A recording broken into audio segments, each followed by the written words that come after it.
Olá, Unidade Israel, tudo bem com vocês? Eu estou muito feliz pelo convite de partilhar a palavra do nosso Deus com vocês hoje. Olha só, o meu nome é Camila Valadares. Alguém já catou a referência aí? Pois é, não é mera coincidência não. Mas, assim como o conselheiro de vocês, né, que é super falante, ele dá muita bronca em vocês? Acho que não, né? Bem, assim como ele, eu gosto muito de falar da palavra de Jesus. E hoje nós vamos tratar de um assunto que é muito legal e que eu tento viver todos os dias na minha vida cristã, que é ser um agente de milagres. Você nunca ouviu falar nisso? Então eu te convido. Vamos lá? Vamos abrir as nossas Bíblias no Salmos, capítulo 77, certo? O verso 14. Eu tô aqui com a minha Bíblia, que era de uma pessoa. Alguém adivinha?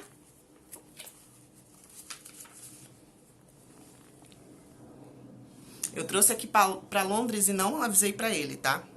Segredo. Salmos 77, verso 14.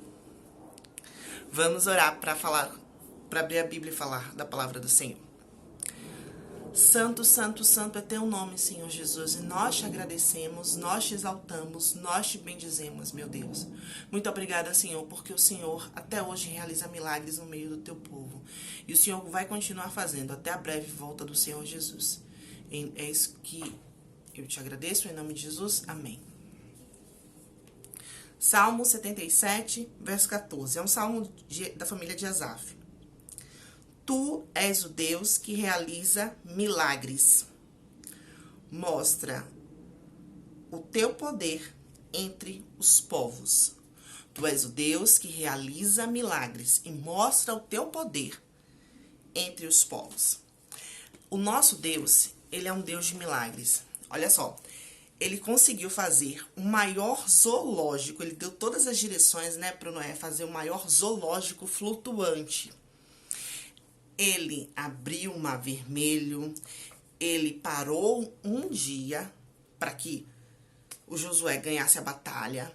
Ele fez com que as muralhas fossem ao chão, só com o som do instrumental. Ninguém nem precisou fazer nada, desembanhar uma espada, nada, nada, nada. Só com o instrumental as muralhas vieram ao chão. O nosso Deus, ele venceu com uma pessoa só, com um guerreiro só, né? Que foi o Elias. E através da oração, um exército inteiro dos profetas de Baal, né, perderam. Deus fez tanta coisa, vocês sabem dos milagres. Ele multiplicou a farinha e o azeite da viúva de Sarepta. Deus também derrotou o gigante Golias. Davi, um rapazinho aí com seus 17, 18 anos, bem franzino, e aí conseguiu matar um gigante. Deus fez tantos milagres, né, no meio do povo. Mas eu quero contar um milagre que aconteceu no ano de 84. Quando o telefone celular era uma coisa improvável. Hoje em dia, se alguém te ligar, você já vai saber, vai ter a noção de quem está te ligando. Se for pelo WhatsApp, então, você vai ver a foto. Mesmo que você não tenha o contato da pessoa, você vai estar vendo a foto dela. Mas em 84, que é uma época que vocês provavelmente não viveram, era muito difícil as pessoas terem. Acho que telefone celular nem existia, porque o primeiro celular que eu vi foi em 99, aí em Salvador.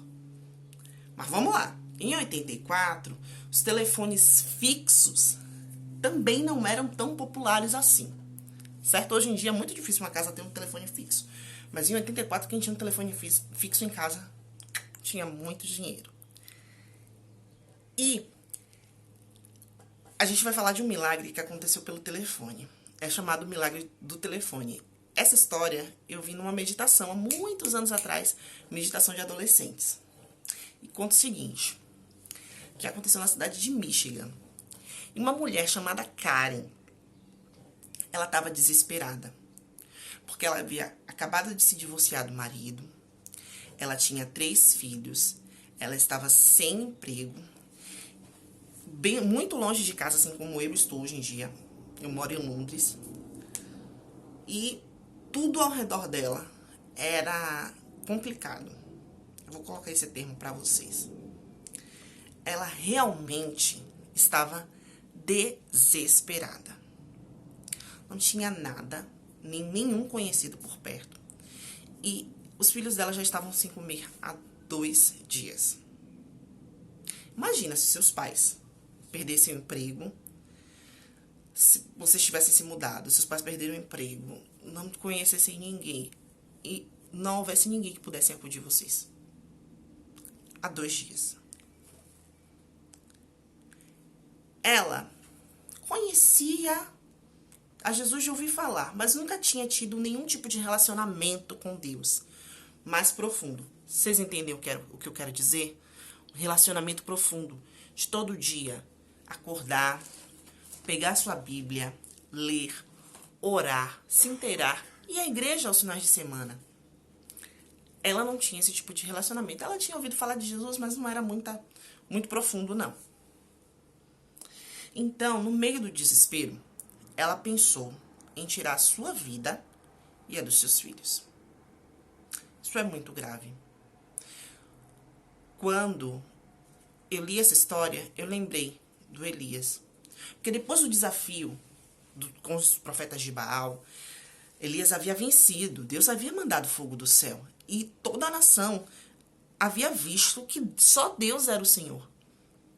Mas ainda assim ele teve medo e ele pediu para que Deus tirasse a vida dele.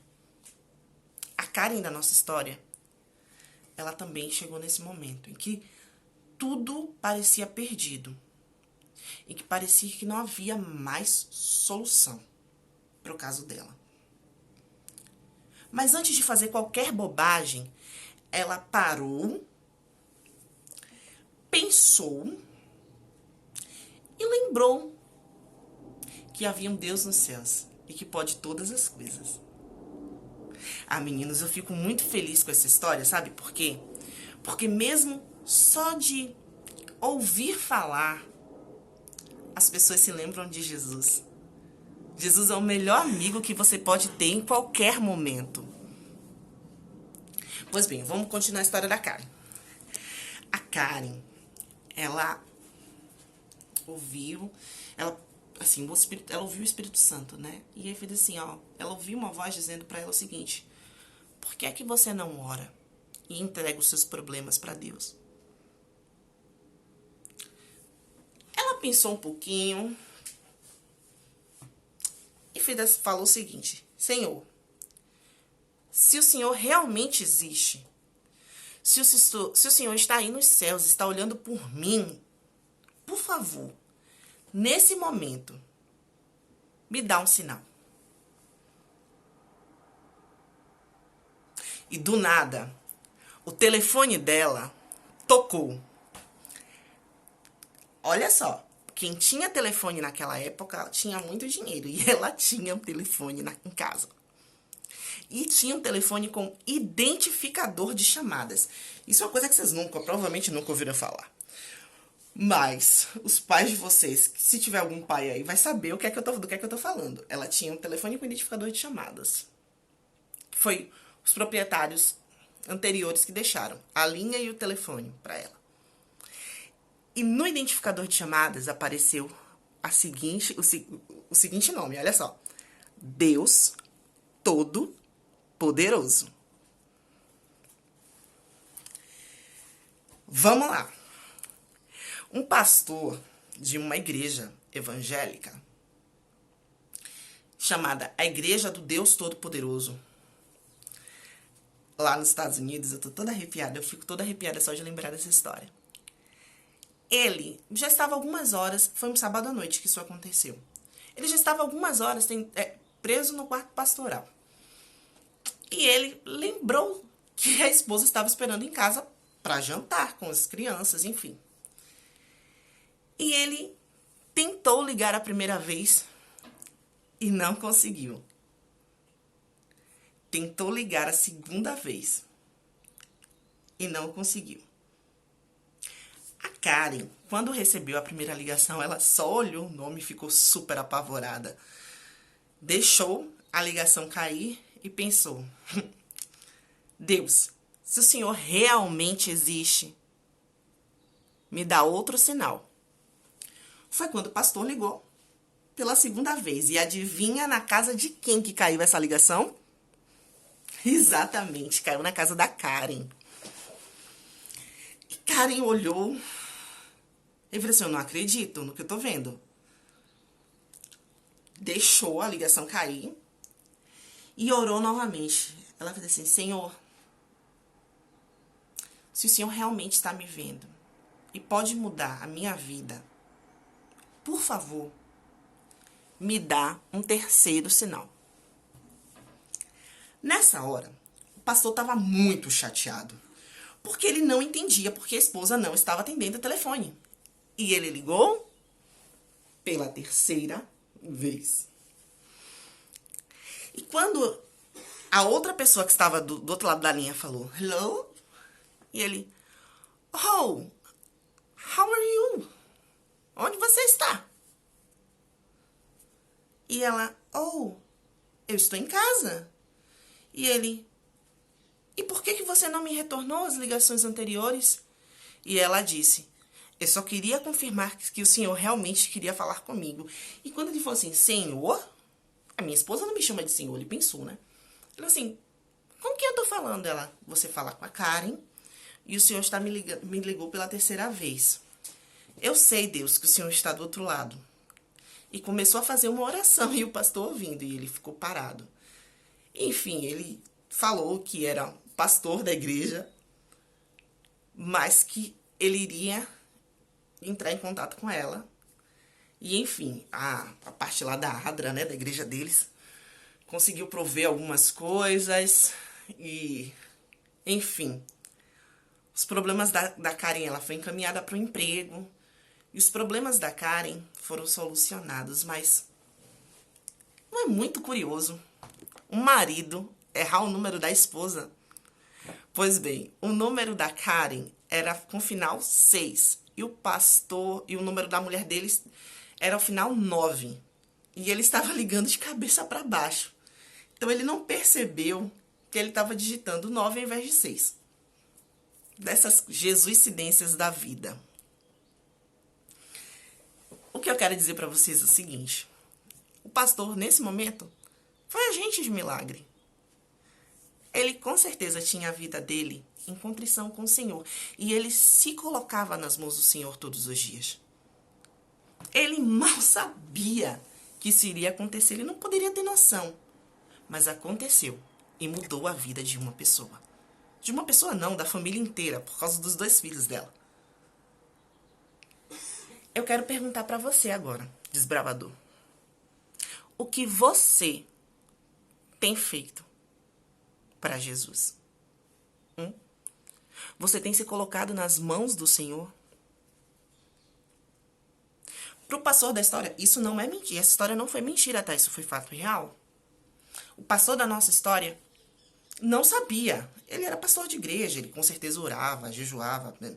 Mas ele não sabia quando que de fato o Senhor o usaria para resgatar uma vida. E a Karen passava por grandes problemas. Problemas esses que hoje em dia estão tão comuns, né? Provavelmente você conheça alguém que esteja passando por um problema muito difícil.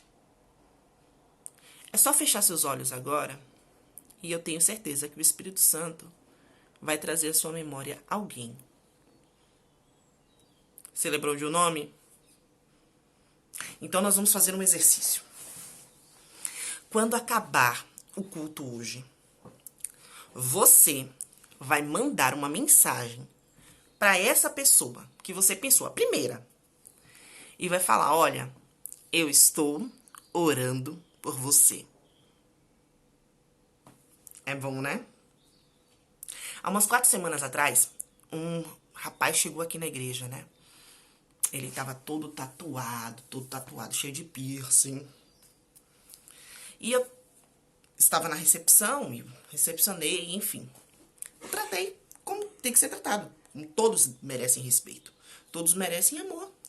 E serem bem recebidos. E ele voltou na semana seguinte. E ele voltou na outra semana e na última também. E ele me disse que ele vai continuar indo para a igreja. Porque ele nunca foi tão bem recebido. E não foi por mim, não. Foi pela igreja inteira. Se nós julgássemos menos e amássemos mais, os milagres aconteceriam. Essa é a minha dica para você. Não esquece do exercício, tá bom? Não esquece do exercício. Deus faz milagres. E você, se colocar nas mãos dele, pode ser esse agente. O milagre pode vir por você.